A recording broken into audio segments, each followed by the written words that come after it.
Welcome to Scrap Pile Projects. We're going to make a ping pong table using a few basic carpentry and electrician's tools. Regulation tables are 9 foot long, 5 foot wide, and 2.5 feet high. We're going to make a practice table out of this scrap tabletop that's only 5 feet long. If we want to keep the length and width to scale, a 5 foot or 60-inch long table needs a width of 33 1/3 inches. We're going to make ours about 35 inches wide. Since this piece is rough and has holes that need to be filled, we're going to layer it with 1/8 inch thick hardboard.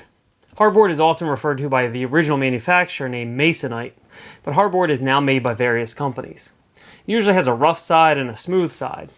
We use it often to protect building finishes from being damaged during construction or rehab work. The ping pong tabletop needs to be smooth and rigid enough to make a ball drop from 30 centimeters bounce back at least 23 centimeters. The added thickness and density of the hardboard should help us meet the bounce requirement. We will sand away the original finish on the tabletop to get a good bond between the hardboard and the wood. I rolled 6 coats of flat green paint onto the smooth side of the hardboard using a foam roller, waiting about 12 hours between coats. It's been a few days since the last coat. Paint needs to cure as much as possible because we're going to wet sand it for a smooth finish. If you plan on making your own table, go ahead and get the paint down so it can be drying while you make the rest. The more cured the paint is, the easier the sanding process will be. The edges of the hardboard will probably soak up water and swell during the wet sanding process. And hardboard usually has rough edges from the start, so plan to cut a few inches of the hardboard off to leave a nice clean edge. For the legs and framework, we're going to use 1-inch electrical metallic tubing, normally called E.M.T. and used as a conduit to run electrical wiring. It comes in 10-foot lengths, with trade sizes from 1/2 inch to 4 inch. The trade size is not exactly the actual dimension of the tube, so keep that in mind if you plan to use E.M.T. for your own projects. 1/2 inch through 1 1/4 inch E.M.T. can be bent with a hand bender like these. Each trade size of E.M.T. requires its own bender, and some E.M.T. hand benders can also bend hardwall conduit, which is the original, stronger, more durable version of electrical conduit, now usually only used on harsher environments. We'll be using this bender made for 1-inch E.M.T. or 3/4 inch hardwall conduit. Bending conduit is a skill and an art that involves math, practice, and planning skills. But the bender makes it easier with built-in marks like this arrow, the star, and some angles. Our first bend is going to be a 90, also called a stub up. We're going to lay the E.M.T. on a flat level surface and bend one end of the tube up, making a 90-degree bend. But first, we need to know how far up we want the end of the tube to be once the bend is complete. This is called the stub height. A regulation table is 30 inches tall, so we need to subtract all components that contribute to the height of the table: the top thickness, feet thickness, and the standoff of the number 2 conduit hanger. We need a stub height of 28 1/4 inches. The E.M.T. bender has what is called a take-up, and it is a different distance for each size bender. The take-up is the amount of the stub height that the bend will take up. For this 1-inch bender, that is 8 inches. Since we need our stub height to be 28 1/4 inches high, we have to subtract the 8-inch bender take-up from the needed stub height, which leaves us with 20 1/4 inches.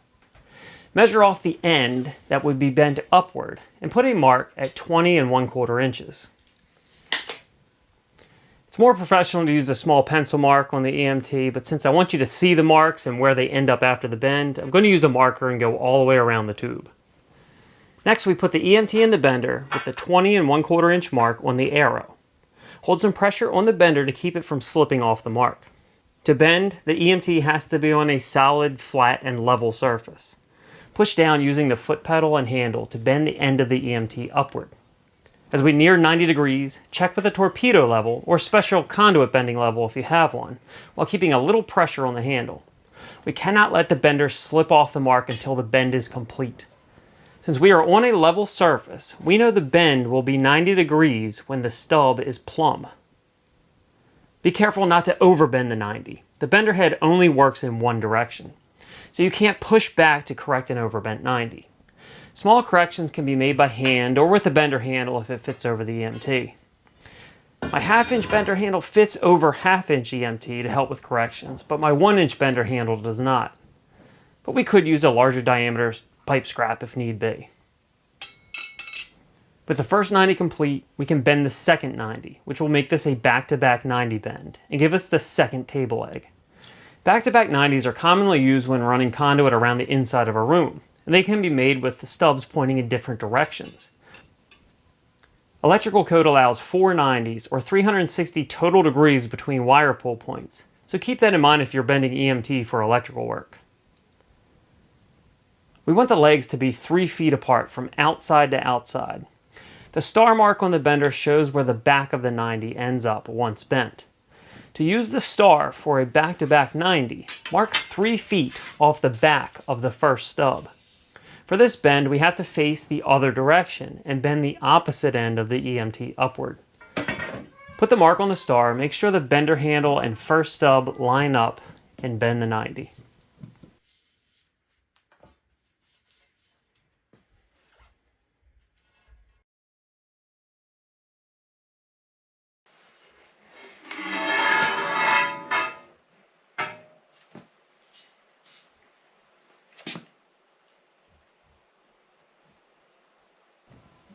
This back-to-back bend is shorter than the length of our bender handle, and the stub height is high enough that the handle is going to run into the first stub.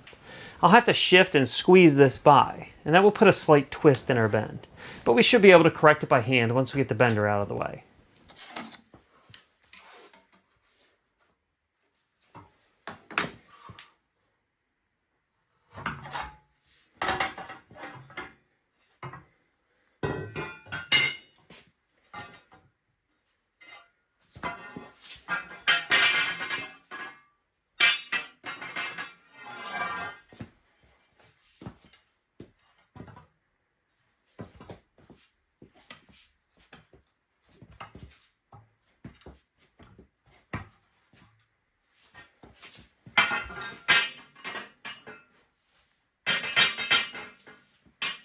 Now we can measure and cut the second leg even with the first. Always deburr the ends. That is especially important when there will be wires pulled through that could have their insulation skinned and become grounded, leading to a faulty installation or hazardous condition, perhaps even years later. Low bid contractor work may have added costs down the road. Special deburring tools speed the process, especially if you do a lot of E.M.T work. You can always use a file, but make sure there are no sharp burrs. We will do the same process for the other 2 legs and make a brace to keep the legs plumb. For the brace, we're going to use 1 1/4 inch E.M.T 2-hole straps. These are one size bigger than our 1-inch E.M.T legs and normally mount like this to hold the tube to a flat surface. But we're going to bend them around each leg to make a clamp.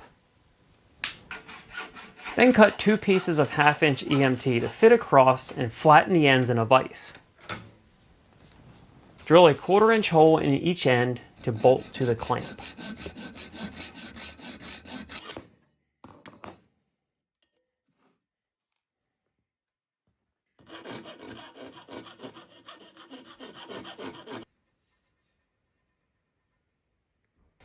Now we can mark out and drill for the bolts that will hold the conduit hangers to the underside of the tabletop. Since we are layering the top, I've decided to use 1/4 T-nuts that will be hidden underneath of the hardboard and give us machine screw threads that will hold much better than a lag bolt or wood screw to numerous assemblies and disassemblies of this table. If we weren't layering the top, I would use screw-in thread inserts, which are another method to use machine bolts on wooden projects.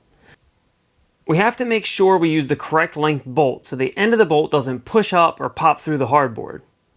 To get an accurate layout, I'm going to attach the brace to the horizontal part of the frame to get the correct spacing for the T-nuts, since this framework is not stable without the top attached. Before I drill all the way through, I'm going to use a 3/4 inch Forstner's bit to create a recess for the T-nut flange so the hardboard sits flat against the wood. Then run a 5/16 inch drill bit through and hammer in the T-nut. At this point, we need to assemble this and make sure this setup works, in case we need to add more supports and T-nuts before gluing down the hardboard. I picked up some 1 1/8 inch rubber furniture feet from the local hardware store that fit nicely onto the 1-inch E.M.T. Our test run with this brace system worked pretty well for the stability in the long direction, but for side to side, the conduit hanger clamps just don't hold tight enough to give us lateral stability.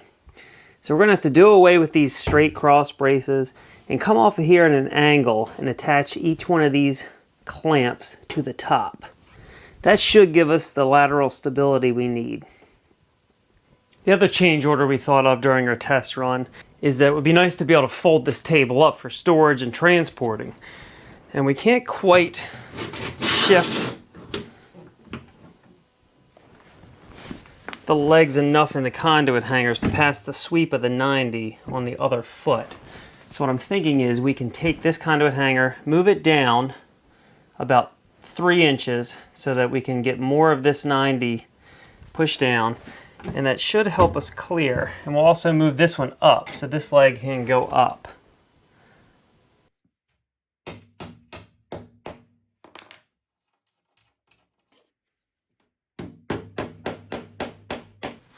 So we're going to cut 4 equal lengths of E.M.T. to go from the clamp up to the underside of the table. Flatten the ends with our bench vise. Bend one end to 45 degrees using a rafter square and level. Then drill a 1/4 inch hole in both ends so we can bolt one end to the E.M.T. strap and the other to the tabletop. I'm using a cutting file to make a notch. It's quicker and easier than trying to start the hacksaw cut at an angle.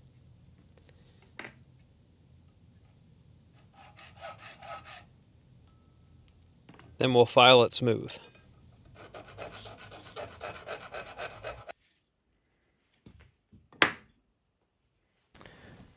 We have all 4 of our new braces cut, drilled, and ready to go. We need to find out where we need to mount the other 4 T-nuts to attach these braces to the underside of the top.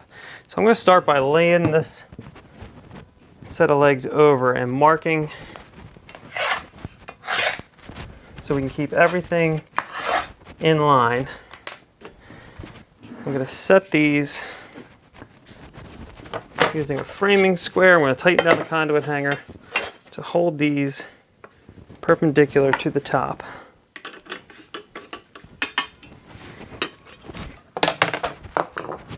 Slide our brace over.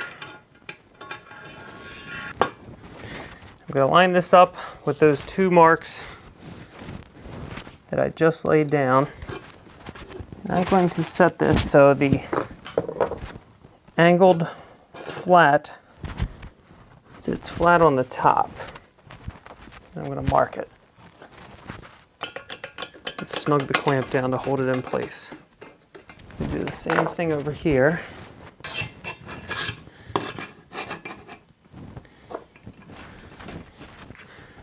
Put it in the middle of those 2 marks we just made. I'm going to measure from the bottom of the top up to the clamp. We have 10 1/8, 10 1/8. So let's see if it passes the eye test. Looks good to the eye. Look, everything looks straight and in line. So I'm going to go ahead and mark these 2 holes. Okay, we'll do the same thing for the other 2 legs.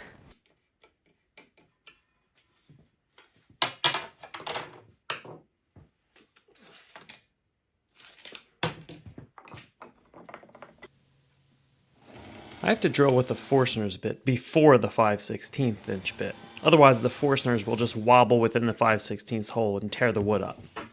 And my markings are on the wrong side of the table for the Forstner's bit. So I'm going to transfer the markings to the other side of the table with a very small pilot bit so that I can drill with the Forstner's bit before running the 5/16 bit all the way through.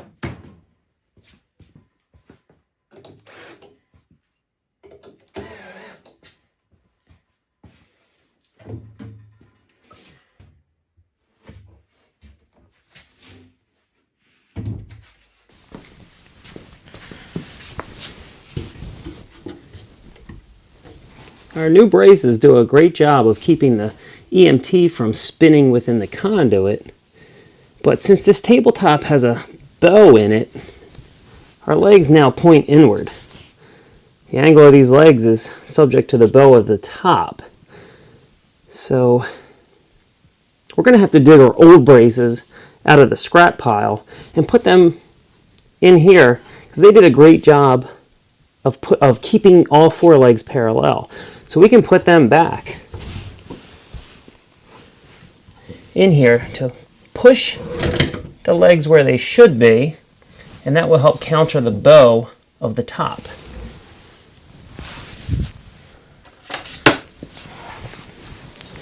Luckily our bolts are long enough. I'm going to keep the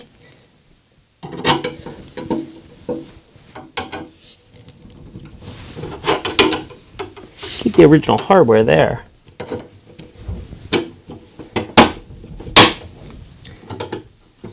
Put these over top.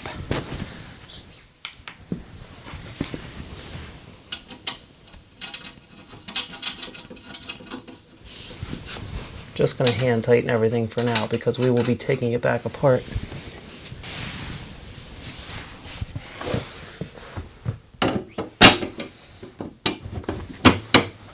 Okay, this brace keeps all four of our legs parallel and counters that bow in the top. And this brace keeps our E.M.T from spinning within the conduit hangers. So now our table is much more stable. But now we have a new problem, and that is common to all tables that have four legs. When you have four legs, there's always going to be one that doesn't line up in the exact same plane as the other three. At this point, I want to try a bounce test with our masonite top, just to make sure it was an acceptable choice. So I'm going to set that on top. This won't be a true bounce test since this is not glued to the top right now, so I'm going to set a weight on the top to squeeze out the air underneath that's going to cushion the bounce. And drop the ball right beside the weight.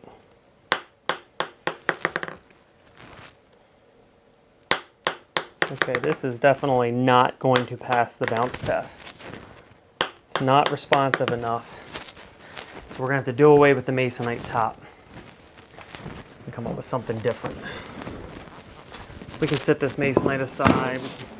We can still wet sand it. I think I'll turn it into a chalkboard, so we'll use it for another project. Out of curiosity, I'm wondering how just the bare top bounces. Looks like once that's smoothed out, it may pass the table bounce test, but we would have to go through and fill all of these holes in, sand it. It would be a bit of a process. This tabletop, this work table, is 2 layers of 3/4 inch plywood, which is what is recommended for a high-level ping pong table. Definitely has a much more responsive bounce. So rather than filling all of these holes and going through the sanding process, I'm going to cut a piece of 3/4 inch plywood to layer the top. It'll add a little weight to the table, which is going to hinder us with carrying around transporting, but the extra weight will make the table a little more stable when somebody bumps into it. So there's always a trade-off. So I'm going to go ahead and cut a piece of 3/4 inch plywood and get about 5 or 6 coats of green paint and let that start curing so that we can wet sand. Now we have to fix the issue with our table that rocks. And like we said earlier, any 4-legged table will never have all 4 legs perfectly in the same plane. A larger, heavier table may flex enough that all 4 feet push to the floor, but this table is extremely rigid and it's a small span of the legs and it's very light. And we're not going to have any weight sitting on this while we're playing table tennis, so we're going to have to make the legs adjustable. I have some adjustable furniture feet I picked up at the local hardware store that are nice. They self-align to different angles of the floor. We could tack weld this plate onto the bottom of our E.M.T after we cut off a distance to make up for the adjuster, and then screw the feet in or out as needed. We could do the same with bed frame rails. These came off of a scrapped bed frame. They would work nicely. We could weld a fender washer onto the bottom of the E.M.T and weld a 3/8 inch nut to that and make adjusters out of that. But we're going to stick with our conduit theme and use 1-inch set screw couplings. I'm going to cut our leg so we can insert the coupling and then we can adjust as needed. When we cut this leg, we're going to have to account for the new top. We went from a 1/8 inch hardboard top to a 3/4 inch plywood top. So I'm going to have to cut 5/8 of an inch out of this leg to make up for the top. And I'm going to cut an extra 1/8 of an inch off to make up for the stop ring that's inside of this fitting. The threads that come on these set screw fittings are usually extremely tight. It seems like they never really thread them all the way through, or they pinch the threads. And I'm assuming they do that so that these lock in place once they're tightened down. These are designed to be tightened down one time and that's it. So we're going to need to screw and unscrew these many times to make adjustments on our table whenever we move it around. So I'm going to clean the threads up with an M6x1 tap that matches the threads on the screw. The M6 denotes the diameter in millimeters. The 1 is the thread pitch, which says that the threads are spaced 1 millimeter apart.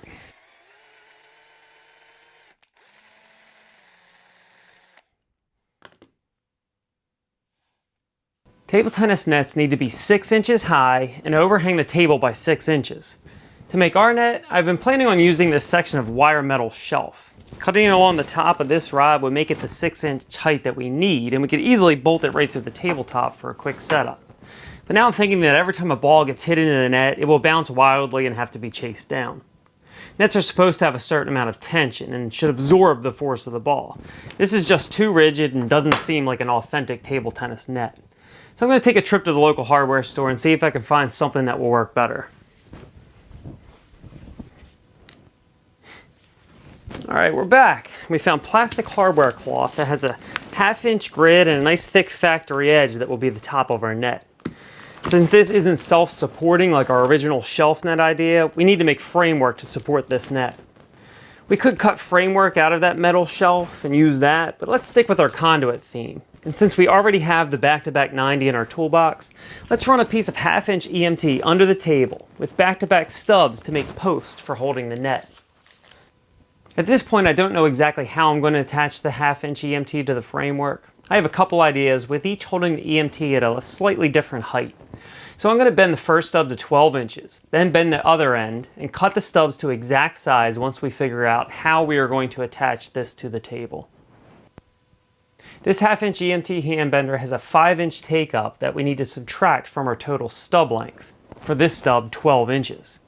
12 minus 5 is 7. So we measure off the end of the E.M.T to 7 inches, put the E.M.T in the bender with the arrow on the 7-inch mark, and bend the stub.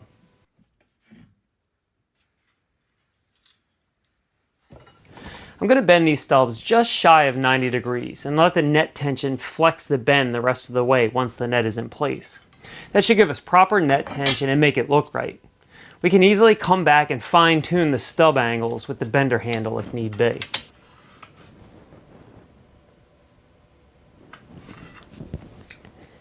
Since our ping pong table is smaller than usual, I'm not going to worry about overhanging the full regulation 6 inches. Let's go with a back-to-back bend distance of 45 inches, which should give us 4 to 5 inches of overhang once we cut the top to size. Measure 45 inches off the back of the first stub, then use the star mark on the bender to bend the other end of the E.M.T to make the second net post. I'm going to stop this bend just short of 90 like I did for the first stub.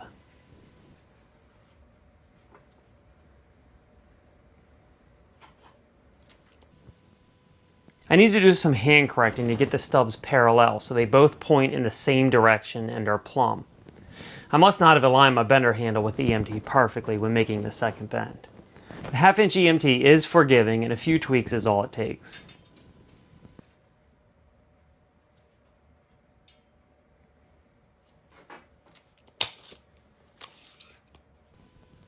To connect the 1/2 inch E.M.T net frame, we could quickly and easily use a self-drilling screw to hold a size 0 conduit hanger to the 1-inch E.M.T.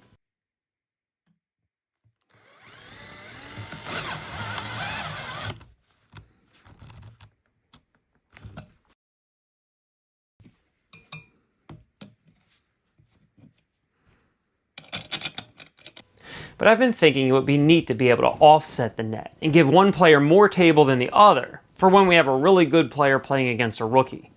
We can balance the game and make it more fun for everyone. So instead of the self-drilling screw, I'm going to make a clip mount by bolting a 1-inch E.M.T. one-hole strap to a size 0 conduit hanger so that we can clip the net anywhere along the table framework. Now that we have our clips figured out and where the net frame sits, we can mark and cut the stubs to the correct height. With the plywood top set in place, I'll use this scrap piece of H-beam to mark both stubs at 6 inches above the table and cut them to size.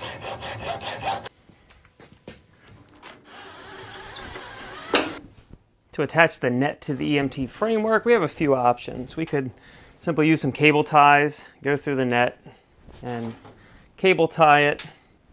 We could form a loop in the end of this net, cable tie it shut, and just slide it over. Be a nice quick setup. We could get creative with some 1/2-inch E.M.T. couplings. Maybe weld a loop on. Be a nice quick easy setup. I think I'm going to use these garden stakes because they cap off this E.M.T. nicely. Once I cut that to size, this is roughly the same size as the E.M.T. and gives us a nice dull edge so we don't have a hole puncher here in case somebody bends down to pick a ball up. We don't want anybody punching a hole in their face. So I'm going to take this garden stake, I'm going to cut it long ways and make a clamp to clamp around the end of the net. Let's cut both garden stakes down to 6 inches, drill a hole and cut it long ways with a hacksaw so we can leave as much material as possible for tapping threads.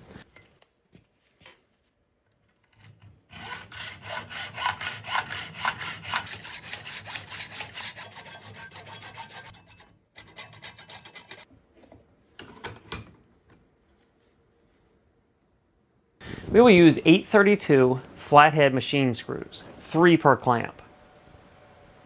The 832 tap pairs with a number 29 drill bit. Drill through the clamp with the number 29 bit, then countersink for the screw heads. Then finish off the screw head side with a 3/16 bit, so the outside of the threads doesn't catch this half of the clamp.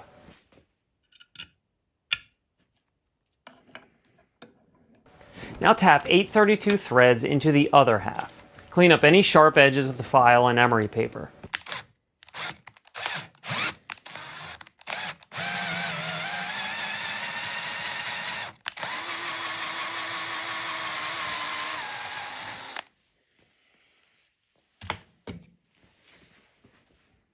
The garden stake is now a net clamp. To make sure the top of the net that will be carrying the tension doesn't pull through, I'm going to heat up and melt the excess plastic so it cannot fit through the clamp, even if the screw becomes loose.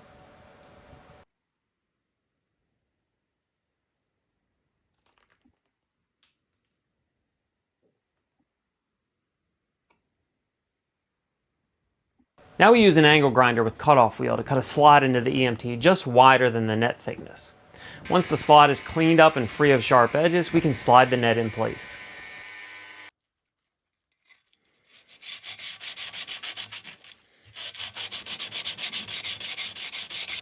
Since the shank of the garden stake is smaller than the inside diameter of the 1/2-inch E.M.T., I'll wrap some solid copper wire around the stake as a spacer so it sits in the right spot and the stake head caps off the E.M.T.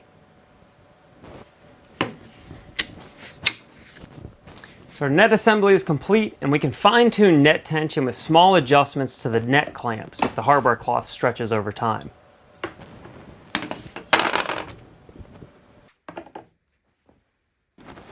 We need to bond the 2 top layers together. To do that, we need to disassemble the framework. So now's a good time to see how well the framework folds up and if we need to do any add-ons or mods to make it work.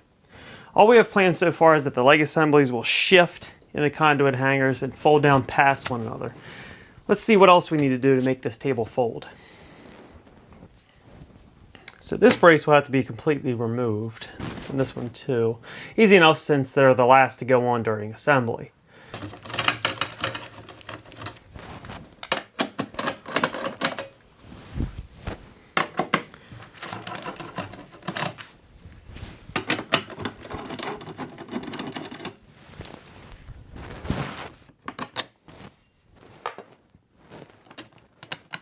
Okay, with the long brace off, let's unbolt the angled braces from the top and position them parallel with the legs.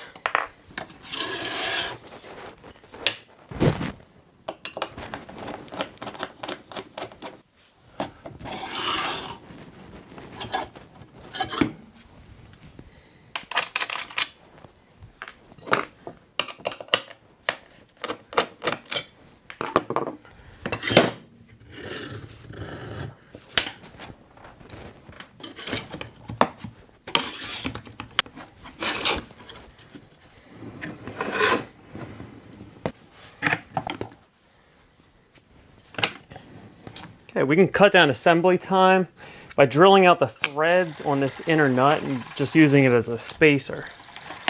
One less step during assembly. So our legs shift and fold down as planned, and these braces sit parallel with the legs. We would just have to strap these braces somewhere in here. I want to protect the net from snags and rips, and we have threads here that we're not using, threads for the braces that we're not using when we're in storage mode. So let's put the net underneath and use 2 1/2-inch E.M.T. one-hole straps to hold the net frame. We can use the straps as washers, so they don't have to sit around loosely while the table's set up.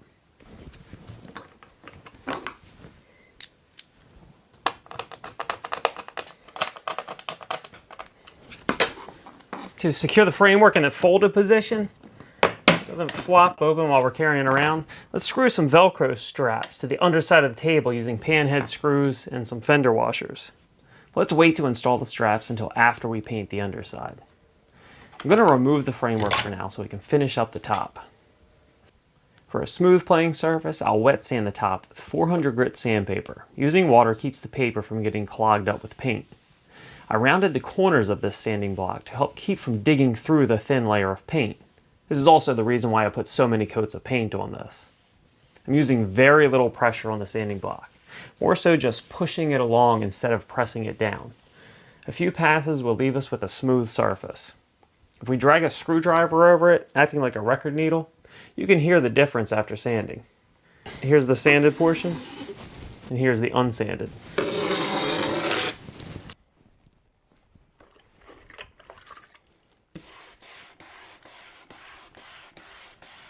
I'm going to bond the 2 layers with wood glue and wood screws. Wood glue needs pressure and time for a proper bond.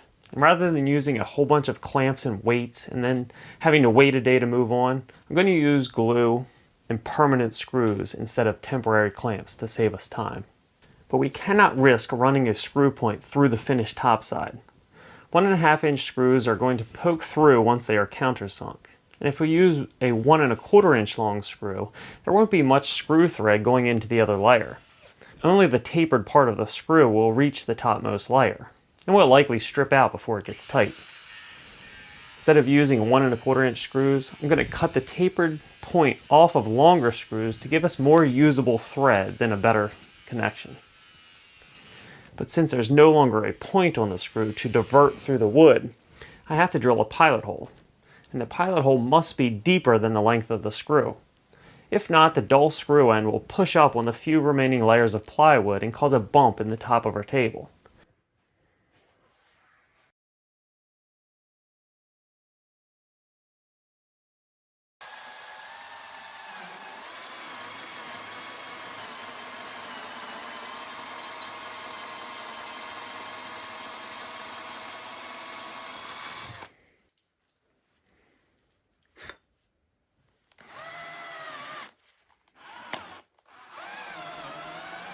Once the last screw is in, we will lay out our measurements and cut all 4 sides so that both layers are even.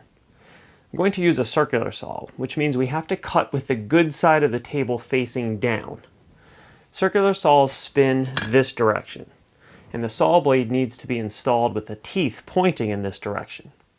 On the bottom side, the teeth push into the wood. On the top side, the teeth pull out of the wood. which causes splintering, especially when making cross cuts perpendicular to the grain. Let's lay out the line for our first cut on the bottom side of the tabletop. We need to cut one side straight and then measure and square off of it to make sure we end up with a true rectangle after the last cut.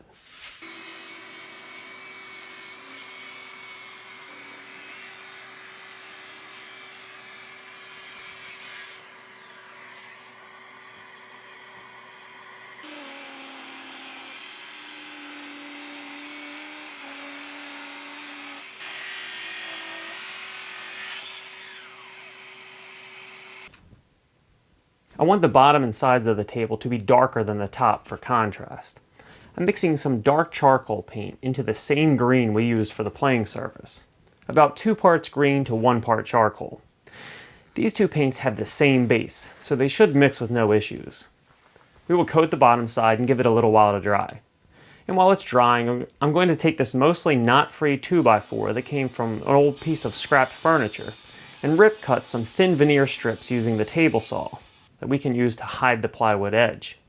I'll sand what will be the outside corners to dull them, then paint them with the dark green, leaving the inside bare so the wood glue can get to the raw wood. But before we attach the veneer strips, I want to lay out for the white stripe border and center line. Painting the lines now will save us from having to mask both sides of the border line. Regulation table tennis lines are 2 centimeters wide, which is about 0.78 inches. I'm going to use this 3/4 inch flat bar, which is 0.75 inches, to mark out the lines. They'll be slightly thinner than regulation, but since this top is so much smaller, it won't matter. We could probably even get away with 1/2 inch lines. The weight paint I'm using is the same ultra flat scuff resistant base that I'm using everywhere else on the table, so it should stick to the green paint without issues. While the stripe and side trim paint is drying, I'm going to make some Scraftsman's thumb screws using the conduit hanger bolts and some electrical box knockouts. The box knockout fits into the screwdriver slot of the panhead hanger bolt. A quick tack weld with our basic wire feed welder will keep it in place. Once the bolts cool down, they get dipped into tool handle coating to finish them off. Let's set them aside to dry for a few hours. Make sure you use this stuff with plenty of ventilation. The fumes and vapors are very strong. And while the coating is drying, let's attach the veneer. I'll start with one of the short side pieces first, leaving some excess on each side. Painter's tape pulled tightly does a good job of holding the trim in place, but I'm also using 3-way edging clamps to increase the pressure for a better bond.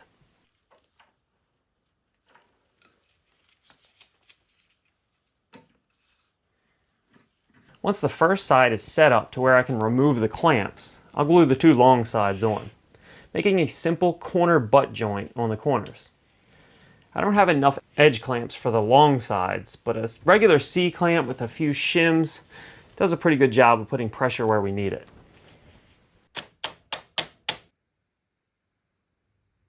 Once the glue dries, trim and sand the excess. On the other end of the table, cut the excess from the 2 long sides evenly with the table, and attach the other short side trim.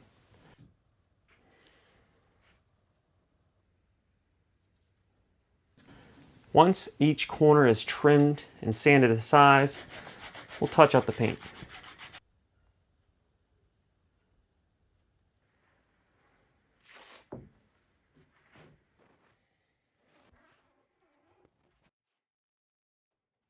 To help speed up table setup, I'm going to mark a center line on the bottom of the table using a paint marker and a T-square.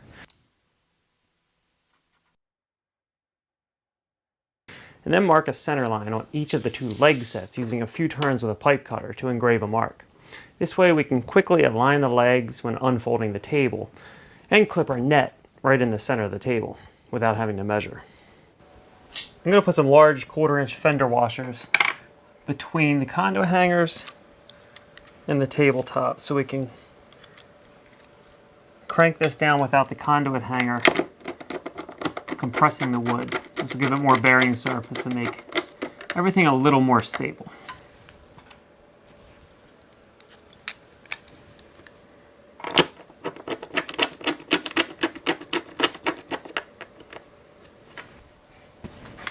Snap the E.M.T leg framework into the conduit hanger.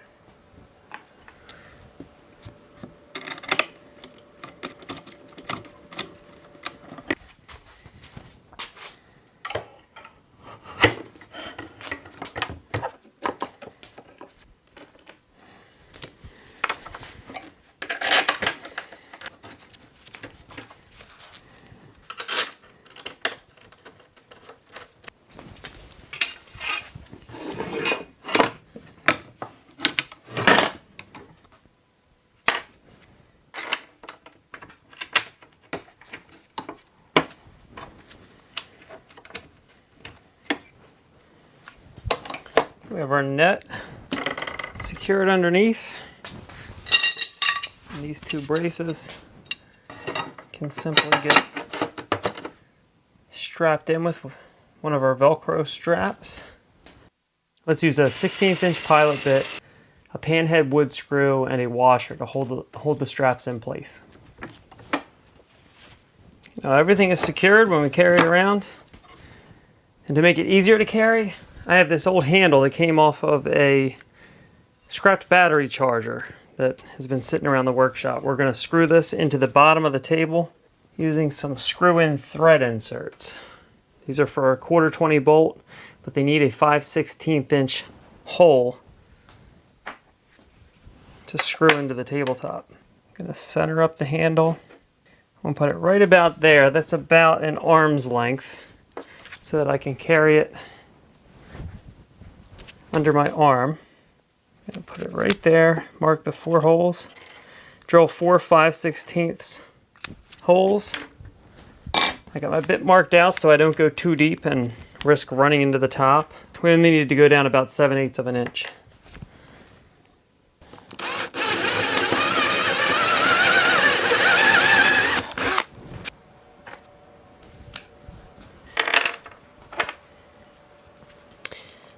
We can drive in our thread inserts with a hex wrench.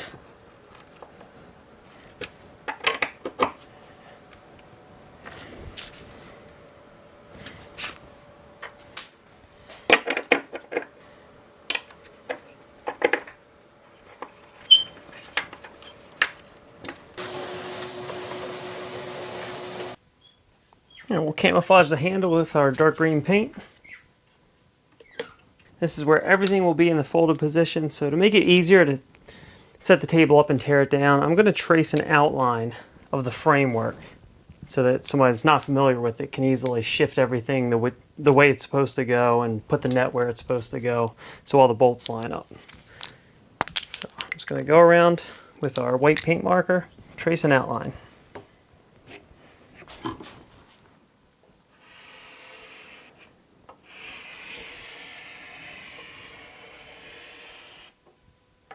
One problem with this design is the conduit hanger tabs stick out further than any other part when the table is folded, and they will likely scratch the person carrying it or whatever the folded table is leaned up against. Hangers are also easily over-tightened, which does nothing but overbend the tabs and cause the form thread to strip out. To solve both of the issues the hanger presents to this design, I'm going to cut and drill 4 spacer blocks out of this hard rubber isolation pad, a leftover scrap from a machine installation. This rubber is hard enough to cut, drill, and shape with some basic metalworking hand tools, but soft enough to protect people and surfaces from damage. I'll drill a 5/16 hole so the 1/4 inch bolt can easily pass through, and shape the blocks to stick out about an 1/8 inch past the hanger tab in all directions. I'll cut them down to 3/8 of an inch thick to allow the hanger to fully clamp but not overbend. Now we don't have to worry about the hangers cutting anything, and we can even store the folded table framework down and the blocks work as anti-skid feet. To set up or break down the table, we need a 7/16 wrench for the 4 1/4-20 brace clamp nuts and a flat blade screwdriver for the leg adjuster bolts. To eliminate the need for the 7/16 wrench, let's make oversized square nuts out of the steel flat bar that will lock into the pinched end of the braces as we tighten them. I'll drill a hole with a number 7 drill bit and cut threads with a 1/4-20 tap. Then cut the flat bar. Do the drilling and tapping while the workpiece is larger to make it easier.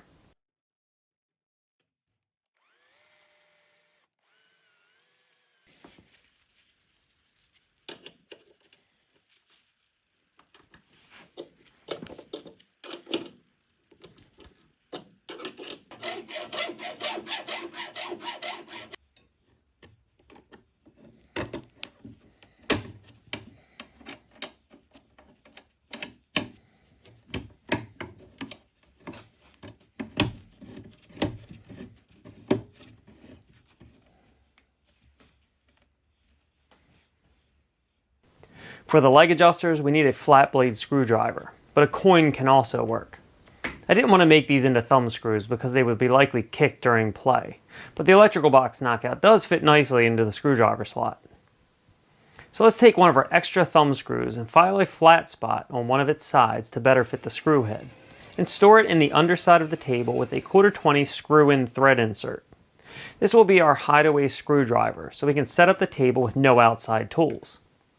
But if we want to be able to set it up with precision, we need to include a level.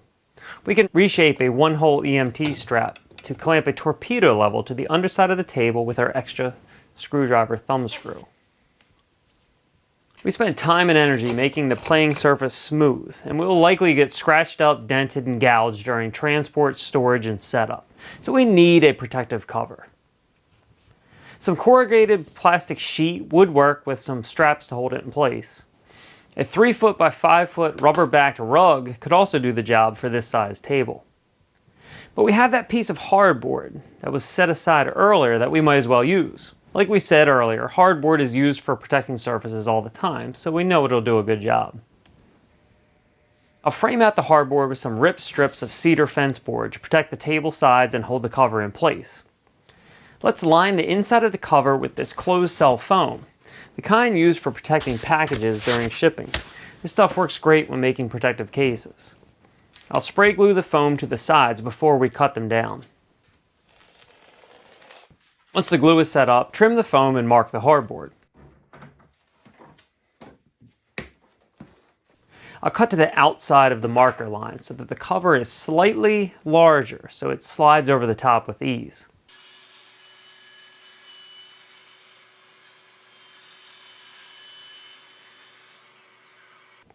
I'll glue the 2 long sides to the hardboard, then cut and fit the short sides between them, making a corner butt joint.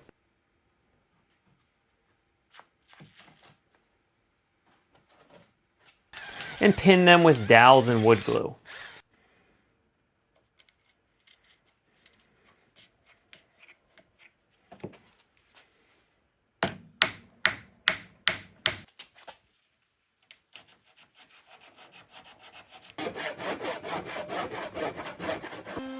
Once the glue is set up, I'll route the edges with a roundover bit and paint it.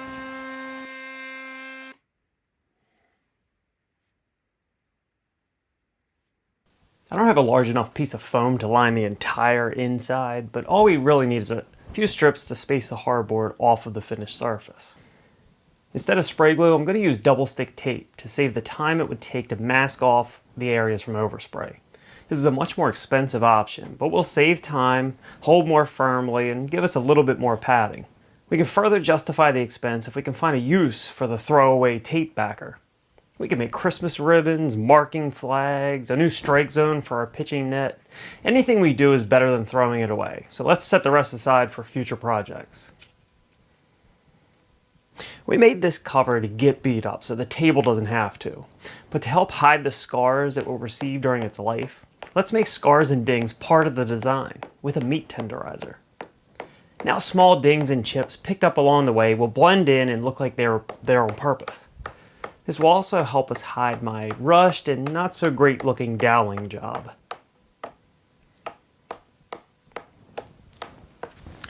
To hold the cover in place, let's use large rubber bands made from old 20-inch bicycle tubes that are waiting to be patched. Let's screw anti-skid furniture pads into the cover to keep the bands in place, and to help keep the folded table from sliding out when leaned up against the wall. The tubes also keep the table from sliding around when laid cover side down in the back of a truck, and keeps the cover face from getting excessively scratched during table setup. We talked earlier about making a chalkboard out of this hardboard. We can certainly use this as a scoreboard and draw tournament brackets for the Scrap Pile Ping Pong Championships. We're going to call this project complete and put it to use. The first setup took a few minutes, with the thumb screws speeding up the process and the assembly going as planned. But along the way, we did think of a few variations and changes that we can build into the next one that will make setup easier and faster. Our only real complaint is the excessive weight caused by having to swap out the hardboard for heavier 3/4-inch plywood. We will try some other options and strategies on the next table that will save some weight. Because of the excessive weight, we'll give this project a satisfaction score of 4.1 out of 5. The cover did its job and picked up a few dings while we were setting it up, but no one will ever know. The conduit fittings all worked well for their non-typical applications. I will certainly resort to E.M.T and its accessories for similar projects in the future. The hardware cloth net worked very well, and I will use it again the same way.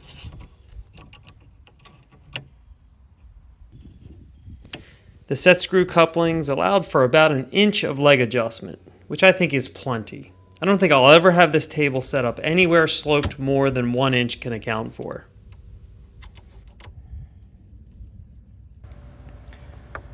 The length of our volleys would be greatly increased if the table was made with a 6-foot length, as we seem to miss the table often by only a few inches. But this size certainly fits well in a small area that would never allow the use of a full-size or larger table.